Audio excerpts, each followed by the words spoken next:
একে তো প্রবল বৃষ্টি, তার উপরে বিশাল এলাকা জুড়ে ভয়াবহ ভূমিধসের মুখোমুখি ভারতবাসী। ভারতের দক্ষিণাঞ্চলীয় রাজ্য কেরালায় ঘটেছে এমন দুর্যোগ। এ ঘটনায় নিহতের সংখ্যা বেড়ে দাঁড়িয়েছে প্রায় ৮৪। এখনও আটকা পড়ে আছেন আনুমানিক শতাধিক মানুষ।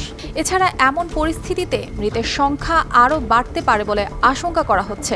৩০ জুলাই মঙ্গলবার ভারতীয় সংবাদ মাধ্যম এনডিটিভির এক প্রতিবেদনে জানা যায় এমন তথ্য। সেখানে উদ্ধার কাজ চালাচ্ছে ভারতের বিমান বাহিনী সহ বেশ কিছু সংস্থা।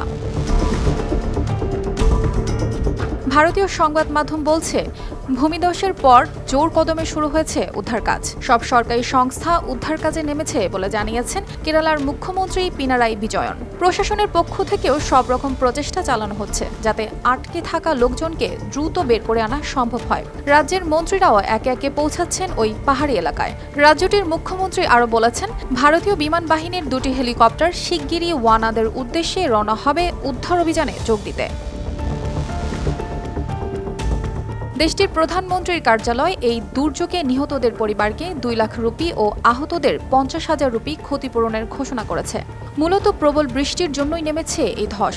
শুধুমাত্র ধস নয়, আরও একাধিক বিপর্যয়ের আশঙ্কা রয়েছে। সেই পরিস্থিতির কথা মাথায় রেখে স্বাস্থ্য দপ্তরের পক্ষ থেকে একটি কন্ট্রোল রুম খোলা হয়েছে।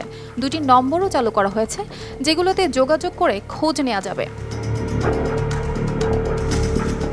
এছাড়া কেরালার বিপর্যয় মোকাবিলা দপ্তর ও এনডিআরএফ এর টিম পৌঁছে গেছে মেপ্পাদির কাছে পাহাড়ি এলাকায়। আরও বেশি এনডিআরএফ টিম পাঠানো হচ্ছে বলে প্রশাসনিক সূত্রে জানানো হয়। জানা যায়, বৃষ্টি এখনও বন্ধ হয়নি, ফলে উদ্ধার কাজ চালানো বেশ কঠিন হয়ে পড়েছে। এছাড়া বড় বড় পাথরের পাহাড় উদ্ধার কর্মীদের পথে বাধা হয়ে দাঁড়িয়েছে। ঘটনাস্থলের কাছে রয়েছে চালিয়ার নদী।